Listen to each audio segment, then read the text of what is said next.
రక్తదానం చేయటం, ఇలాంటివన్నీ జనరల్గా మానసికంగా కరెక్ట్గా ఉండేవాళ్ళు చేసే పని.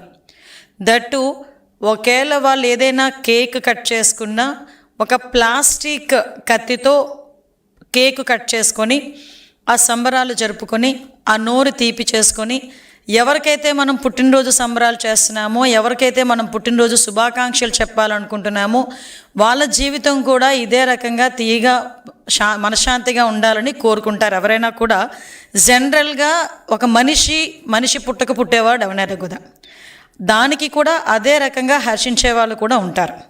కానీ ఈ మధ్యకాలంలో అంటే ఒక సైకోతత్వం, ఒక ఉన్మాదత్వం, ఒక రాజకీయ ముసుగులో రౌడీయిజాన్ని ప్రేరేపించేటట్టుగా రౌడీయిజం చేస్తున్న నాయకులుగా ఈరోజు కొంతమంది వాళ్ళ నాయకుడు తాలూకా పుట్టినరోజులకి కేకులు కట్ చేసే కత్తి ఈ రకంగా ఉంటుందని నాకు ఈరోజే తెలిసిందండి.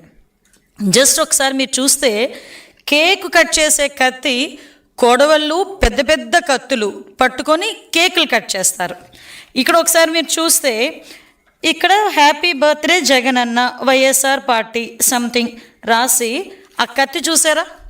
ఈ కత్తి ఒక్కసారి కేకు కట్ చేసుకునే కత్తి అండి. అది కేకు ఇలాంటి కత్తులతో చూసి కేక్ కట్ చేస్తూ ఒక రకంగా చేయటం ఒక ఎత్తు అయితే, తిరిగి అదే కత్తితో జంతు బలి చేసి ఒక మూగజీవాల ఉసురు తీసుకోవటమే కాకుండా దాన్ని బేస్ చేసుకొని ఇలా రక్తాన్ని తీసుకెళ్ళి వాళ్ళ నాయకుడు తాలూకా ఫ్లెక్సీలో ఫోటోలకి అభిషేకాలు చేసి రప్పారప్పమని నరుకుతాం, 2029లో ఇదే రిపీట్ అవుద్ది అని చెప్పి స్లోగన్లు ఇచ్చుకునే పరిస్థితి, యువతని బలి చేసే పరిస్థితి ఈరోజు తీసుకొస్తున్నావంటే అసలు నేను ఒకటే చెప్తున్నా, అసలు నువ్వు మనిషివేనా అని అడుగుతున్నా.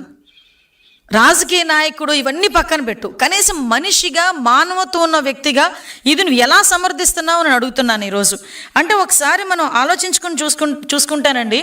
మొన్న రీసెంట్గా చూసాం, పీపీపీ విధానంలో మెడికల్ కాలేజీలను కట్టి ఎక్కడా కూడా పేదవాడికి వైద్యాన్ని దగ్గరికి చేయాలనే ఉద్దేశంతో గౌరవ ముఖ్యమంత్రి గారు ఏర్పాటు చేసి ఈరోజు పీపీ విధానంలో అతను వదిలేసిన మెడికల్ కాలేజీని అన్నింటినీ కూడా కట్టి తిరిగి వాళ్ళకి పేదవాడికి వైద్యం అందించాలని మంచి ఉద్దేశంతో తీసుకొస్తే నువ్వు బయటకు వచ్చి అదే ఎవరైతే టెండర్ వేస్తారో వాళ్ళు నేను అరెస్ట్ చేస్తాను అని చెప్తున్నావు. అంటే ఏ రకమైన మెసేజ్ ఇస్తున్నావు? అంటే ఇంతకు ముందు కూడా అలాగే బెదిరించావు, ఇప్పుడు బెదిరిస్తూనే ఉన్నావు. అంటే వచ్చేసరికి నేను వస్తాను బెదిరిస్తున్నాను అని చెప్పేసి ఇండికేషన్ ఇస్తే ఈరోజు నిన్ను చూసి భయపడిపోయేవాళ్ళు, నిన్ను చూసి బెదిరిపోయేవాళ్ళు ఆంధ్రప్రదేశ్ రాష్ట్రంలో ఎవరూ లేరు. నేరాల్ని ప్రోత్సహించే పరిస్థితి నీదైతే నేరాలను అరికట్టడానికి ఇక్కడ ఉన్నది సిబిఎన్. దయచేసి అది గుర్తుపెట్టుకో జగన్మోహన్ రెడ్డి. నీ మనుషుల్ని ఎంతమంది పంపించి ఎన్ని భయభ్రాంతులు గురి చేయాలని చెప్పి నువ్వు చూస్తున్నావో చూసుకో. ఎలా అరికట్టాలో మాకు తెలుసు, అరికట్టడానికి ఎవరు ఇక్కడ ఉన్నారో కూడా నీకు తెలుసు. అది చంద్రబాబు నాయుడు గారు ఉన్నారు ఇక్కడ.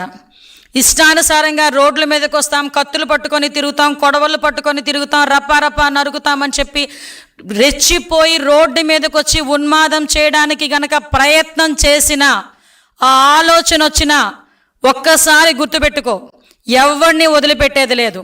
ఈ రోజుకి ఈ రకంగా ఫ్లెక్సీల మీద రక్తాభిషేకాలు చేసిన ప్రతి ఒక్కడు రిమాండ్లో ఉన్నాడు. ఈ రోజుకి ఎవరిని కూడా వదిలిపెట్టాం, ప్రతి ఒక్కరిని ప్రజలకి ఎగ్జిబిట్ చేస్తాం. ఇంతకు ముందులాగా ముసుగులేసి బయటకు తీసుకొచ్చే పరిస్థితి కాదు. ఈరోజు ఒక పోక్సోలో చిన్నపిల్ల మీద రేప్ అటెంప్ట్ చేసిన రోడ్డు మీద నడిపించే తీసుకెళ్తాం. నువ్వు కత్తి పట్టుకొని ఉన్మాదం చేయడానికి ప్రయత్నం చేసినా వాడిని కూడా రోడ్డు మీదకి తీసుకెళ్ళి రోడ్డు మీద ప్రతి ఒక్కడికి ఇలాంటోడు, వీడు రౌడీయిజం చేస్తున్నాడు, ఇలాంటి ఆడు వల్ల సమాజానికి ముప్పు అని చెప్పి ప్రజలకు చూపించడానికైనా రోడ్డు మీద నడిపించి తీసుకెళ్తాం. అలాగే తీసుకెళ్తున్నాం కూడా. రౌడీ షీటర్ని కూడా ఈరోజు రోడ్డు మీదకి తీసుకొచ్చి మేము నడిపిస్తున్నాం. ఇష్టానుసారంగా చేసుకుంటాము, మాకు నచ్చినట్టు ప్రవర్తిస్తాము, ఎవడో అడ్డొస్తాడో చూస్తామని మీరు అనుకుంటే రండి, మేము చూసుకుంటామని మేము కూడా సిద్ధంగానే ఉన్నాం. మా డిపార్ట్మెంట్ కూడా సిద్ధంగానే ఉంది. ఎవడు పడితే వాడు వచ్చి రోడ్ల మీదకి వచ్చి కత్తులు పట్టుకొని తిరుగుతామంటే చూస్తూ ఊరుకోవడానికి ఈరోజు మీరు కాదు, ఇక్కడ ఉన్నది సిబిఎన్. మళ్ళీ చెప్తున్నా, ఇక్కడ ఉన్నది చంద్రబాబు నాయుడు గారు. ఎట్టి పరిస్థితుల్లోని లా అండ్ ఆర్డర్ విషయంలో రాజీ పడే ప్రసక్తి లేదు. ఈ రోజుకి కూడా మేము చాలా ధైర్యంగా చెప్తున్నాం, క్రైమ్ రేట్ కూడా 4% మేము తగ్గింది.